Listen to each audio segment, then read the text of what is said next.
We have 5 big stories to break down today. We discuss the devastating news around Wesley Fofana, as it has been confirmed that Fofana has picked up an ACL injury. So I guess this means that we're looking for Fofana replacements, and today we're being linked with Harry Maguire. And to move on, we discuss Conor Gallagher and a potential exit, Aubameyang and a move to Marseille, and more updates around Moises Caicedo. So my friends, I hope you guys enjoyed today's video.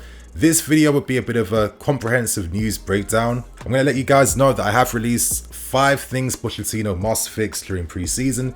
If we want to have a successful pre-season, I'm pretty proud of the video, so make sure you guys give that a watch too. And before we end things, if you guys are feeling sympathetic and sad for Fofana, then hit that like button, man. Let's try and show some support for Fofana. And yeah, it's honestly really sad news. So before we move on, I've got one more announcement to make. Today's video is brought to you by friends of the channel, In One Football, and with our first pre-season game now around the corner. We play against Wrexham on the 20th of July. 1 AM UK time kickoff, so make sure you guys have that date saved and booked in right. And if you guys are anticipating all things Chelsea news in pre-season, this is why One Football exists. As you guys can see, not only are you getting up-to-date curated information around our football club, but once pre-season really kicks in, this is the app to have to stay up-to-date to all things match build-up, preview, team news, of course fixture news, etc. And yeah, it's a very handy companion app. I mean, One Football to me is a companion app because I'm literally using it every day. So my friends, you'll find a link below in the description and the QR code on screen too. So obviously, let's start things off by discussing the bad news today around Wesley Fofana. Yes, he has ruptured his ACL. It's a very serious knee injury. The club have confirmed this, and right now Fofana is set to remain in Cobham to kickstart his rehabilitation process. So obviously, wishing him the very best luck. I don't know how he picked this up. We have no idea. Currently, this now means that we're left with Levi Colwill, Trevor Chalobah, and Thiago Silva. Now, Badiashile is still out. He should be back, maybe, as the season actually starts, but when you consider that he must build himself up to get some match fitness and to get used to Pochettino's ideas, it could take even longer before we actually see him playing under Pochettino. Now, before I discuss what the ramifications behind this news means, I want to share some sympathy and support for Fofana. Now, I don't think this guy is injury prone. Let's not forget that last time he had pre-season for Leicester City, it was a disgraceful tackle which broke his leg. And we have no understanding behind how he ruptured his ACL during pre-season. Hopefully Fofana looks towards players like Antonio Rudiger, who also had a very similar situation, and we actually signed him the season after he recovered from his ACL. And look at Rudiger now. So these injuries don't necessarily hold you back, but personally for Fofana, it is going to be very frustrating. I mean, he's a very young defender, and already he's essentially now set to miss 2 whole seasons. He missed a season with his leg break, and with his current ACL, which is being reported as being very serious, most likely he misses the entirety of next season too. Now, this probably means that he has no hopes now of being part of the French squad for the Euros next summer, which is another additional loss. I guess the only positive news is that Fofana has signed a long-term deal, and I'm sure that once he fully recovers from this and gets over things, we're still set to have and own an incredible defender. So of course, let's hope that Fofana's recovery now can be as smooth as possible, and let's hope for some breakthroughs which allow him to get back on the field a bit sooner. But currently though, because we are a big club and a serious club, there's no way we're going into next season with only Chalobah, Silva and Levi Colwill right now. Reports have stated that we are set to explore the centre-back market. So let's dissect what this news actually means. Let's start by looking at players we actually own. Now, I do think it would be a bit of a no-brainer to allow Trevor Chalobah to leave us. That isn't the right play right now.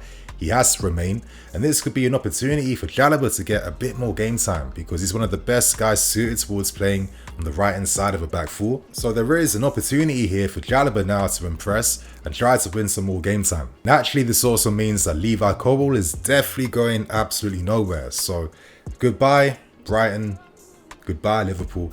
You're not going to sign him. And I don't think that Colwill would prefer to leave now, because now he has an incredible opportunity now to be like our first choice defender. Could we use Cucurella as a possible centre-back replacement?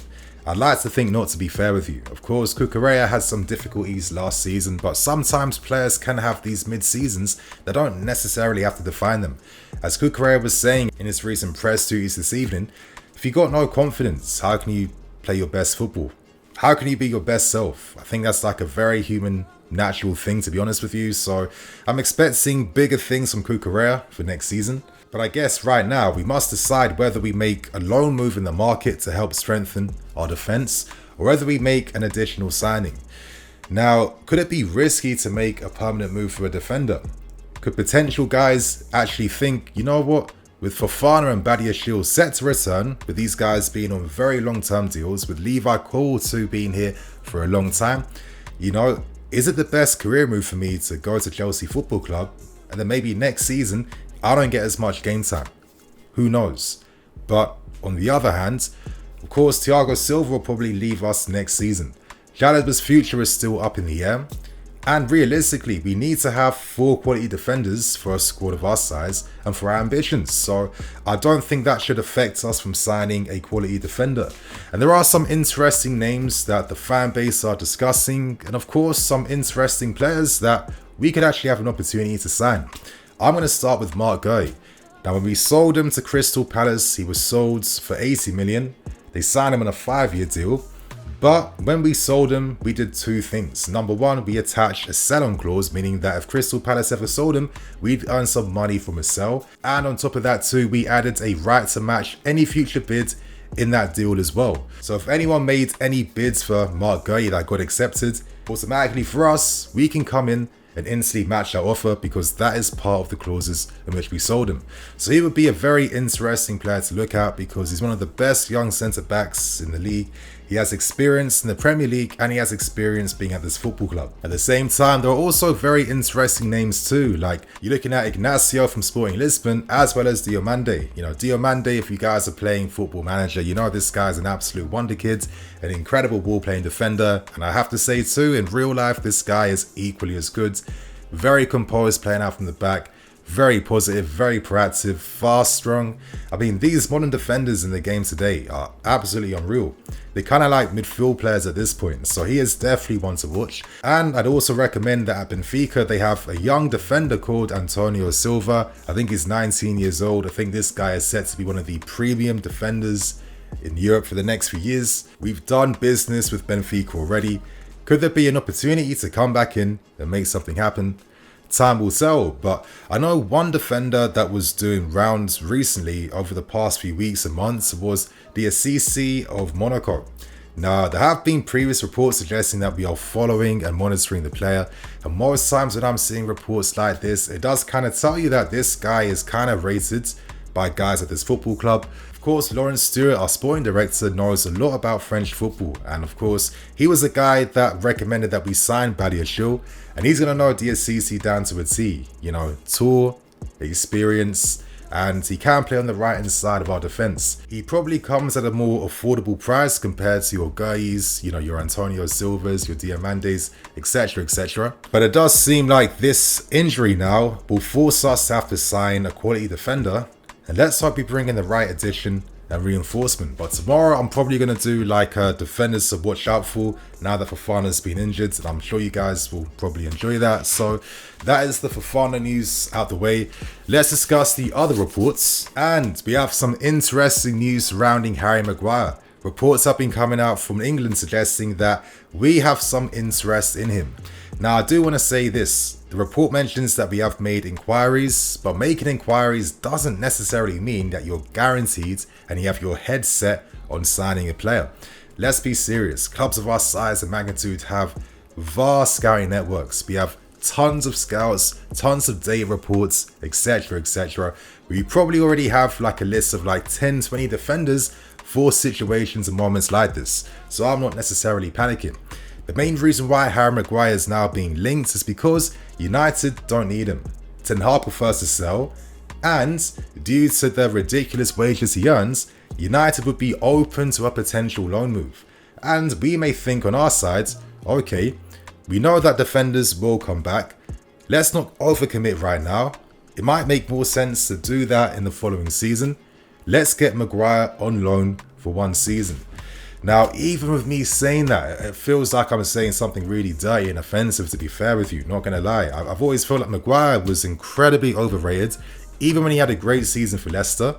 And I just don't see why this guy would make any sense for us. I mean, you can't play with a higher line. I'm not having Harry Maguire forcing us back.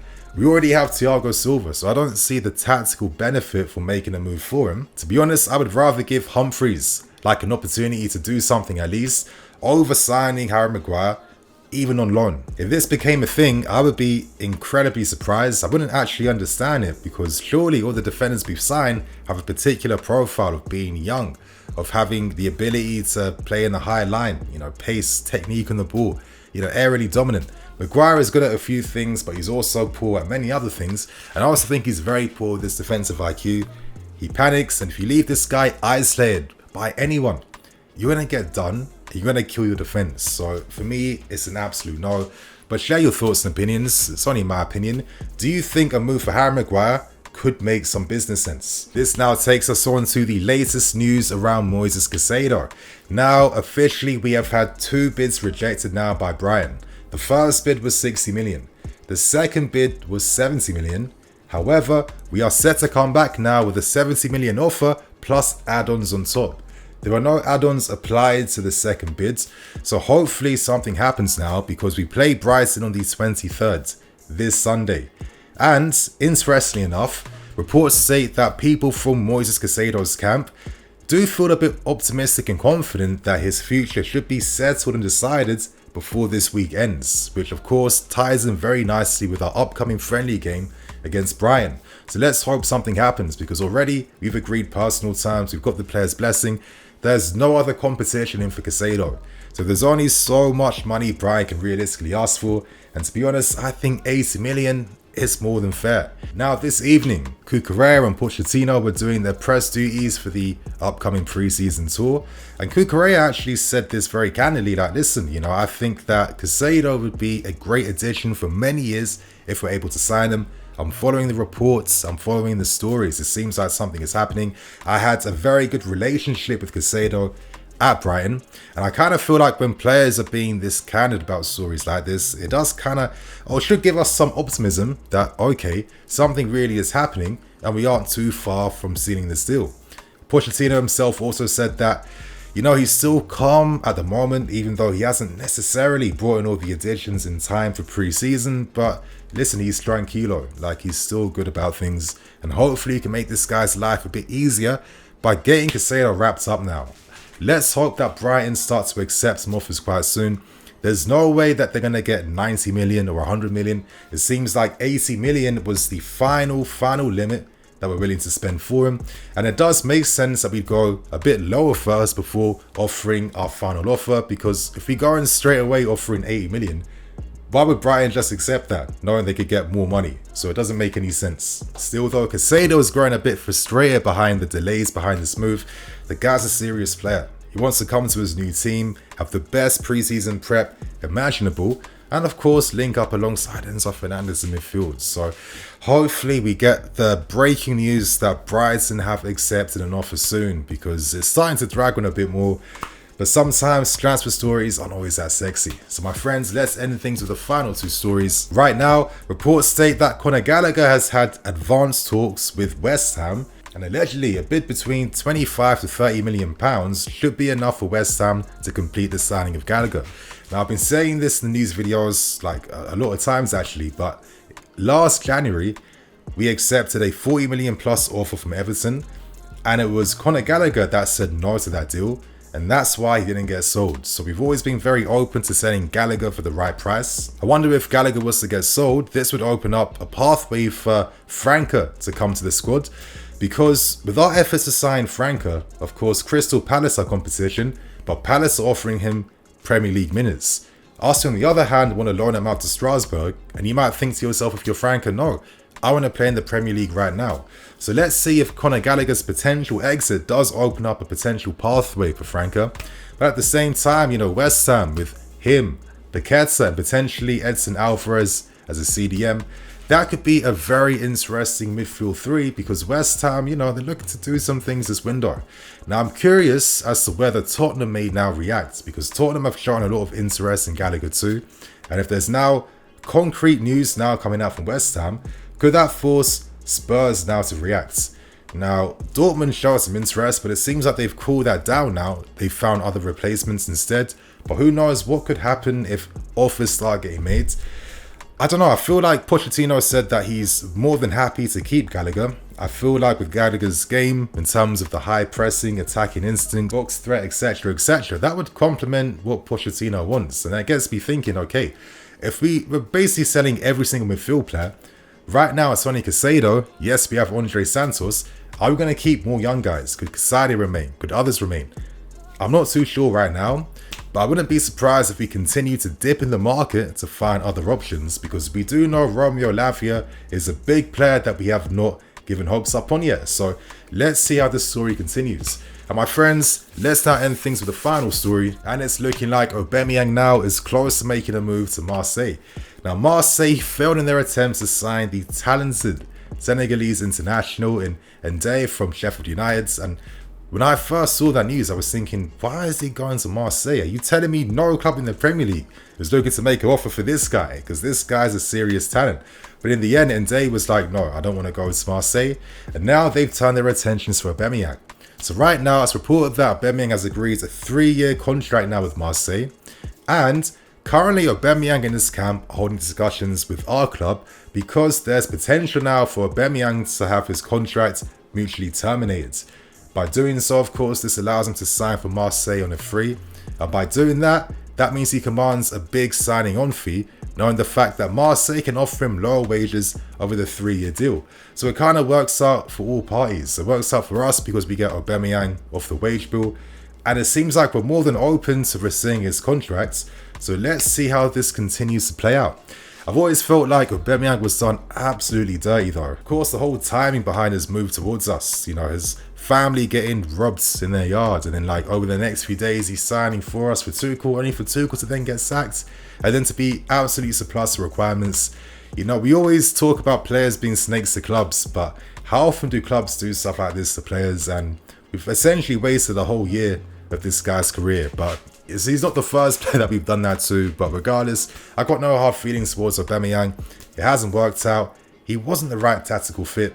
I don't know why Thomas Tuchel decided to go for Aubameyang, especially when there was an opportunity to go for Ronaldo. And I've always said this, what is the difference between Aubameyang and Ronaldo? It doesn't really make any sense. But regardless, my friends, they are all the stories coming out today. Share your thoughts and opinions. I'm going to ask you guys this. Who do you want to see as your Wesley Fofana replacement? Let us know below in the comments. So yeah, my guys, catch today's latest videos. Download OneFootball. I'm Nini FC. This is BlueLionsTV. I'll catch you guys later with some more videos. Cool.